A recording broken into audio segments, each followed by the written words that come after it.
this month, I successfully cut out sugar. Nice. Yes, I've been drinking instead.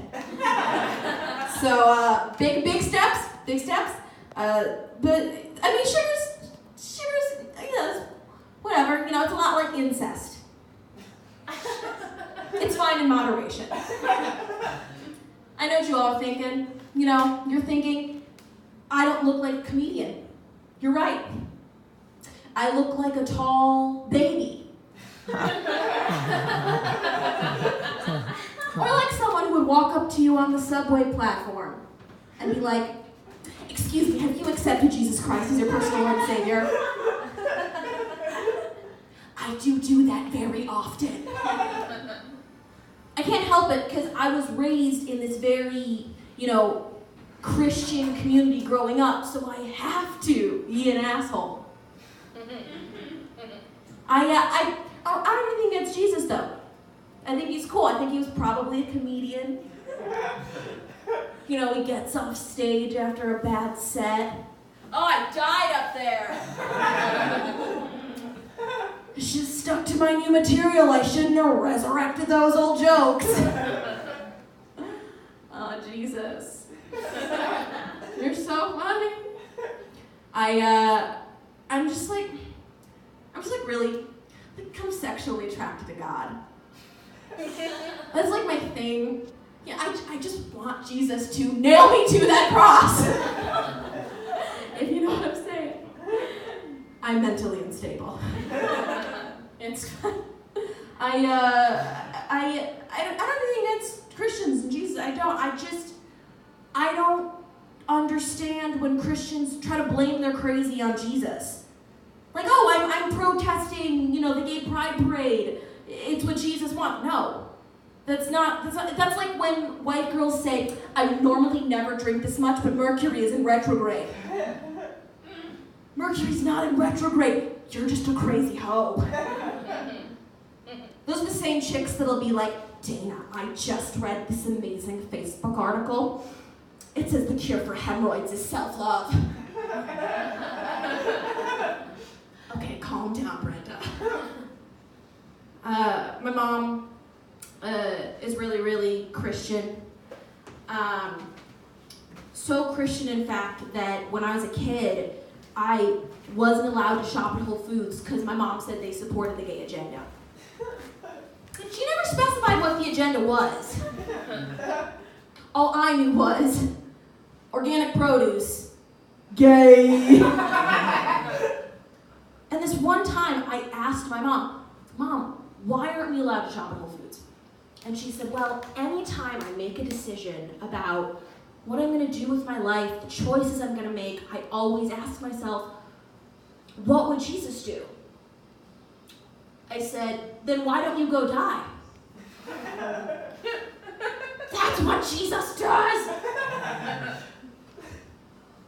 My mom she's kind of controlling, She doesn't like that I live far away.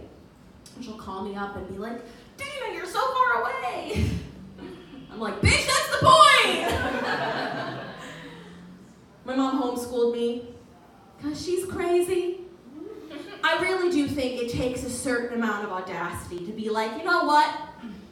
Fuck the public school system. I'm going to be responsible for this human's entire education. And I can do it better than all these motherfuckers with teaching degrees. I told someone recently that I was homeschooled, and he was like, oh yeah, that makes sense.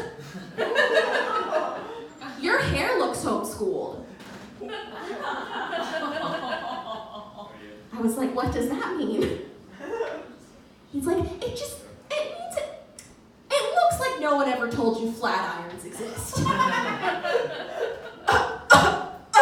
Accurate. I lived a sheltered life. My mother is more annoying than a vegan pastry. So pretty fucking annoying. She always wants me to have kids, and I don't want that. And if I ever did get pregnant, I'd get an abortion.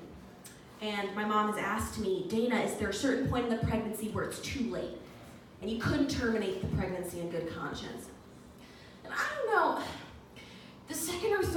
grade? Is the 15th trimester too late? I don't know. Ethical quandaries, what? No, but I just fucking hate kids. I hate them so much. They're the fucking worst. I'm a preschool teacher. I don't think that's surprising, right? I think I look like a preschool teacher. Either that or like the manager of a Build-A-Bear workshop. I spend all day long fantasizing about punting the kids like footballs. Just to see based on their height and weight how far they'll go. It turns out pretty far. Newborns are such good footballs. Oh, hello, Janice. You choking on that pacifier? Okay. That got very dark very fast. I'm mentally ill. But no, working at the preschool, it sucks. Because kids, they're dumb. They're so dumb, and they say shit that's not connected. I'll be like, Avery, pick up the toys. He'll be like, I love spaghetti. That's not connected. What would it be like if we did that in the adult world? Do you have herpes? It's raining! What? There's this kid, Willard. I feel like when your name is Willard, you're just bound to be a little bitch. Okay, like there's this verse in the Bible that says, at a certain point, some people are beyond salvation, but only God knows where that point is. Willard's point was when he was named Willard. After that, God was like, see you in hell, bitch! Willard's like, God, you're a dick. But yeah, those kids, they're just the fucking worst. Sometimes I fart and I blame it on the kids. The other teacher will be like, why does it smell like rotten eggs in here? I'm like, Avery again? Avery's been eating a lot of snacks that are high in methane. These kids these days. Sometimes, guys, when I start doing a set in comedy, I'll like lose track of where my train of thought is going, because my attention span is a lot like God. Non-existent. What? I just did all those Jesus jokes and I'm still an atheist? Life is so nuanced! Oh! No, it's fine. Jesus and I we're homies. We're bros. I actually had, my ex-landlord was a spiritual guru, so naturally he was a complete jackass. And I asked him when I was interviewing for the apartment what spiritual teachers influenced him. And he said, well, I like to think of them more as friends. I was like, oh, okay. So Jesus, Gandhi, all them, they're just bros. You go, you hit them up, and you guys just have brunch every week. You know, hey, Jesus. Oh, hello, Gandhi. Just pass the scones. He was like, yes, that's exactly what happened. When I interviewed for this place, it was really cold out, and my landlord, Stuart is his name. I called him Stu, just to take him down a peg. When I interviewed for the place, he was wearing sandals, even though it was really, really cold, because he said he was practicing warming up his feet with his mind. And I thought, yeah, this is going to be a great place to live.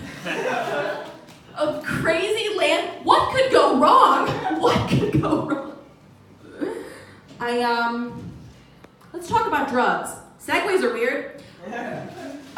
Do any of you do drugs? Yes, you, sir, with the hat, the beanie, and the flannel. You do drugs, don't you? I don't, but I think I will have to start because I'm in comedy, and there's a lot of drugs. And to be honest, I don't think older comedians are going to take me seriously until I have a raging addiction to cocaine. Okay? It's just, and I don't know, I'm so sheltered, from the homeschool, that I don't always know when people are offering me drugs. People will be like, yo, you want some coke? Would I like a sugary carbonated beverage? Hell yes! Oh my God. amazing. I will leave you with this one quick little anecdote. My friend Mohammed recently left a multi-million-dollar tech corporation that he built from the ground up because he realized he had a passion for charity work. I thought that in and of itself was a joke. You guys have been amazing. I'm Dana Norris. Thank you so much. Woo! Thank you.